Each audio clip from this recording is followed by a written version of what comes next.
It's strange, being relied on and never approached as a person.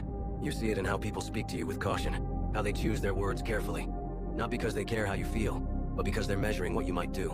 And you realize they trust your ability more than they trust your presence, which means they need you without really wanting to know you.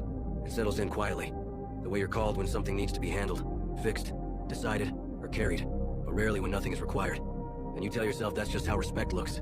That distance is part of being capable, that this is the trade. But the longer it goes on, the harder it is to ignore what's missing. You start having thoughts you don't like admitting to yourself. Maybe they're intimidated. Maybe they don't know how to talk to someone who doesn't need them back. Maybe they only keep you close for what you can do, not who you are. And you don't trust those thoughts fully, but they sit there anyway, filling the silence when no one asks how you're actually doing. You notice how conversations stay shallow, how jokes stop short, how vulnerability seems to pass around you instead of landing. And there's a part of you that understands it. Because being seen as capable can make people careful, but understanding doesn't make it feel any less isolating. Over time, you stop offering pieces of yourself that don't serve a purpose. Not out of anger, but because no one seems to reach for them, and carrying unused parts around starts to feel pointless. Like holding something no one intends to pick up.